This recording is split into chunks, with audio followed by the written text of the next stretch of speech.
صدر مملکت کا الیکشن کی تاریخ طے کرنے کے لیے چیف الیکشن کمشنر کو خط۔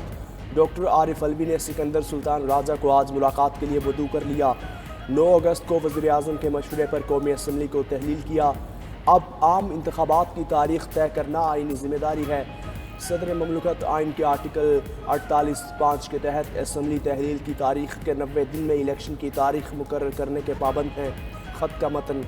صدر مملکت کا خط الیکشن کمیشن کو موصول۔ چیف الیکشن کمشنر نے آج اجلاس بلا لیا۔ صدر کے خط کا جائزہ لیا جائے گا۔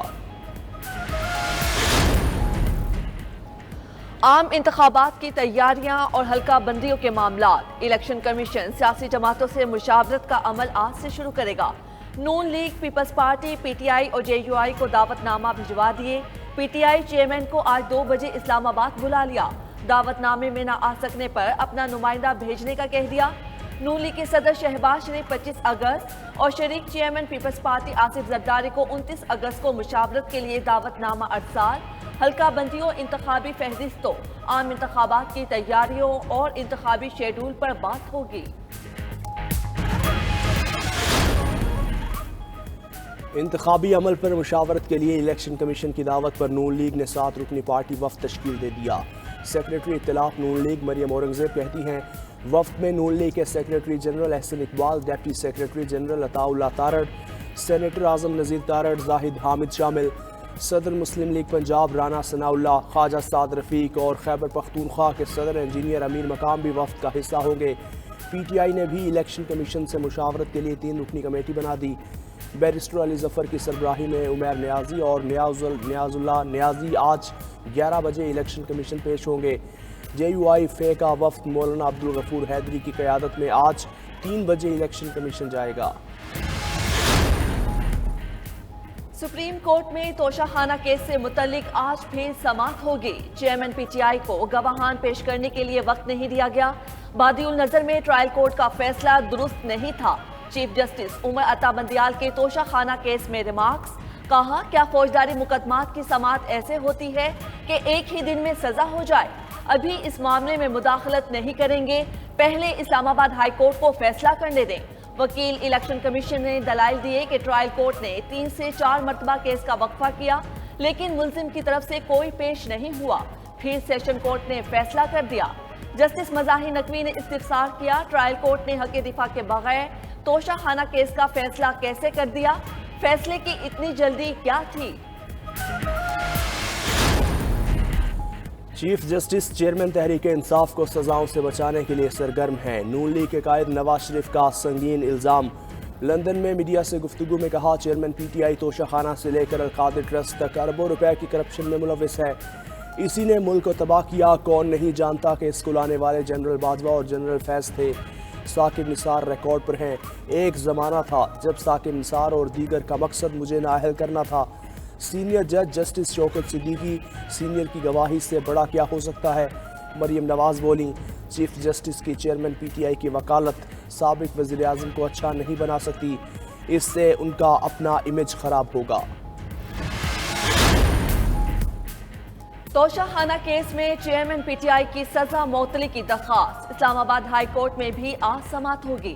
چیف جسٹس عامر فاروق اور جسٹس طارق محمود جہانگیری سمیت سماعت کریں گے۔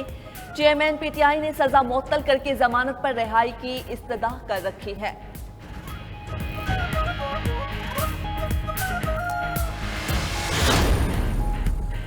چیئرمین پی ٹی آئی کا اسلام آباد ہائی کورٹ پر عدم اعتماد سپریم کورٹ سے رجوع کر لیا۔ اسلام آباد ہائی کورٹ کو اپنے خلاف تمام مقدمات کی سنوائی سے روکنے کی استدعا۔ درخواست میں موقف اختیار کیا کہ ان کیسز پر لاہور یا پشاور ہائی کورٹس منتقل کیے جائیں۔ ادھر لاہور کی انسداد دہشت گردی عدالت میں جناح ہاؤس حملہ کیس کی سماعت۔ عدالت نے چیئرمین پی ٹی آئی کو گرفتار کرنے اور تفتیش کی اجازت دے دی۔ ڈی آئی جی انویسٹیگیشن کی جانب سے عدالت میں درخواست دائر کی گئی۔ سپریم کورٹ میں چیئرمین پی ٹی آئی کے خلاف وکیل قتل کیس کی سماعت کرنے والا بینچ تبدیل۔ چیف جسٹس کی سربراہی میں نیا 3 رکنی بینچ قائم۔